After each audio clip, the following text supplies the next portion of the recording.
Get ready for an adrenaline-packed journey. Today, we're diving into the dramatic events of June 6, when SpaceX's colossal Starship B11 made an incredible ocean landing. Through the rocket's camera angles, powered by Starlink, we captured every thrilling moment.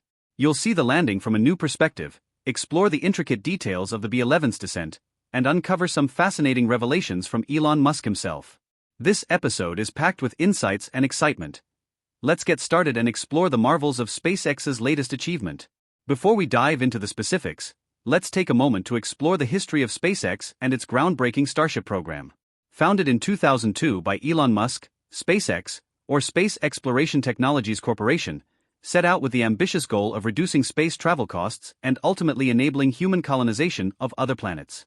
SpaceX quickly rose to prominence in the aerospace industry with its ambitious missions and cutting-edge technical achievements.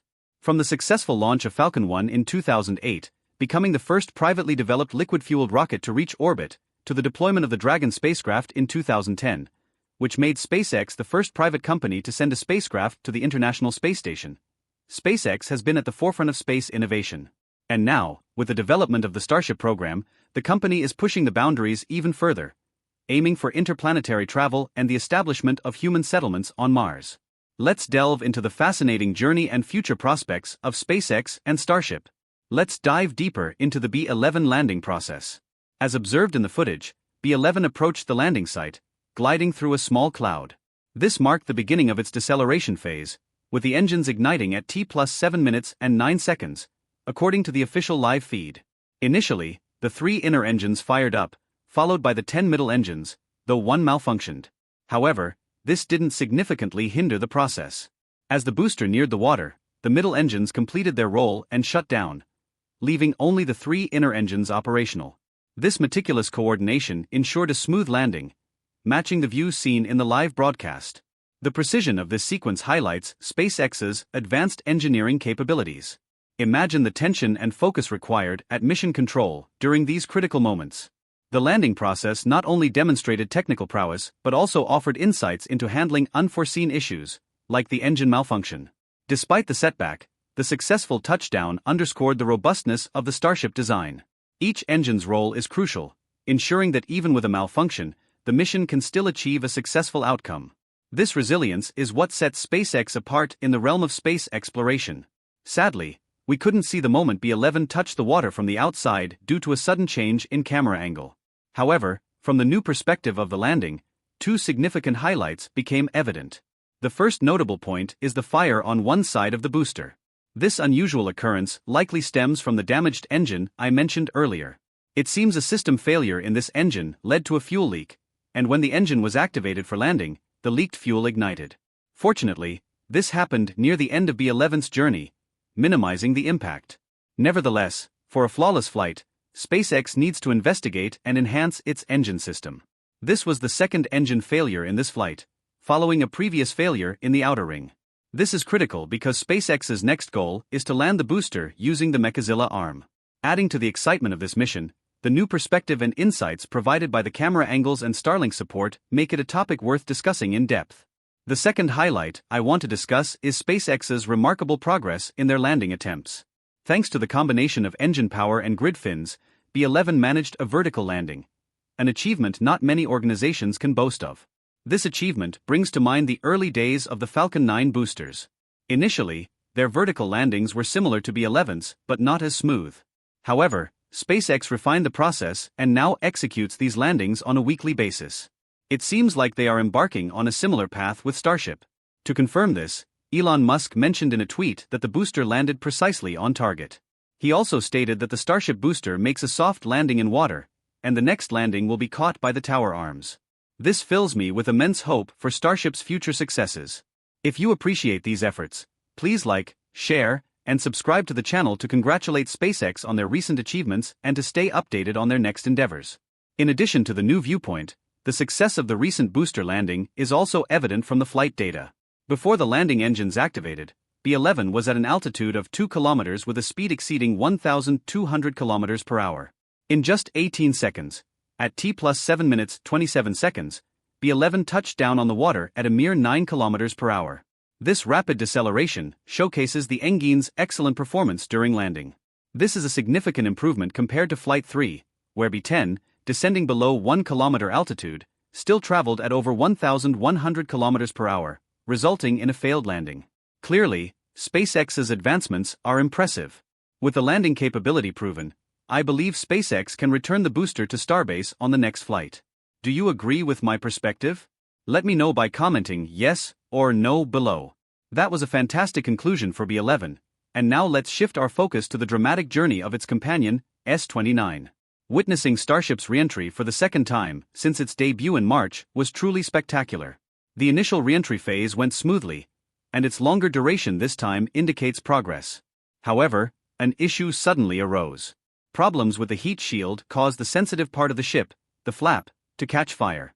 Consequently, debris and ash from the burning flap obscured our view of the subsequent landing. I know many of you were eagerly awaiting another angle to witness this moment. Fortunately, the video at the beginning provides a partial view. This problem shows how much SpaceX needs to improve the heat shield system. This is an incredible video created by the space engineering team. So on behalf of my team and our audience, I want to extend a heartfelt thank you to your team for this amazing effort. Now, let's take a look at the simulated video of the S29 landing when the fire was removed. We can see that the flap sustained serious damage. Almost the entire lower part was affected, revealing the internal details of the flap. At the T+1 hour 5 minutes 46 seconds mark, one of the two connections between the flap and the ship broke, leaving the flap attached with only one connection. This caused the flap to slide forward. When reviewing the live video, we can discern this through the blurry view of the camera. Remarkably, the flap continued to accompany the ship for the rest of the flight. Despite the flap issues, the ship operated stably, indicating that it still executed a good landing flip. However, the flap problem caused a slight deviation in the ship's landing location.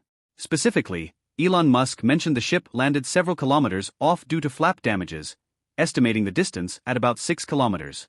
Luckily, this distance was within the exclusion zone, posing no danger to human and maritime vehicles. In conclusion, Musk still considers this a soft landing. Nonetheless, the issues need to be addressed. SpaceX must tackle two immediate problems: the heat shield and the flap, to achieve more comprehensive success in the next flight.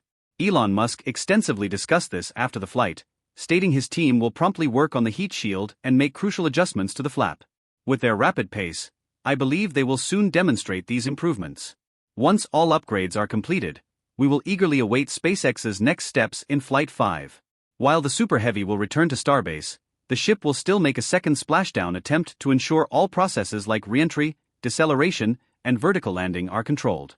These efforts, combined with Super Heavy landing at Starbase, will pave the way for the full landing of Starship by the Mechazilla arm, a moment the world has been eagerly anticipating. The significance of this landing method is immense. Once successful, SpaceX will rapidly repair, refurbish, and prepare Starship for its next flight, surpassing even the impressive turnaround rate of Falcon 9. A swift launch rate will enable SpaceX to expedite its goals, such as landing on the Moon or colonizing Mars. But it's definitely not easy. According to many, a two-stage landing or even just a Super Heavy landing would require a new addition, a new tower for Super Heavy. We saw it land in the Gulf of Mexico after more than 7 minutes. If returning to Starbase, it would take about 10 to 15 minutes after liftoff. This time frame may not be enough for the SpaceX team to prepare for catching the booster, making it more challenging if it involves the landing ship. Hence, a new tower is crucial. The two stages will be launched, returned, and caught by a tower system in a ready state. SpaceX could use the new tower to catch both stages, or it could only catch the booster while the ship is caught by the existing tower, increasing the reliability of the landing process and avoiding risks and overloads with a single tower. Currently, the tower segment shipping process is reaching its final steps, with 2 segments and the chopsticks parts on their way to Texas. Once they arrive, they will be transferred to Starbase and assembled at the launch site to form the full stack. Construction is expected to commence in mid to late July and be completed in about 4 months. While not certain yet, hopefully everything can be ready before Flight 6.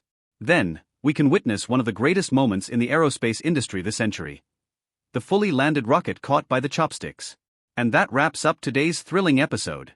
We've just explored the dramatic events of June 6th, where SpaceX's Starship B11 made a spectacular ocean landing. From the precise deceleration process to the unexpected engine malfunction and the subsequent smooth touchdown, every moment was packed with excitement. Plus, we delved into Elon Musk's latest insights and what they mean for the future of space exploration. Thanks for joining us on this incredible journey. Stay tuned for more awe-inspiring space adventures. This is TMV, reminding you to always keep your eyes on the stars. Until next time.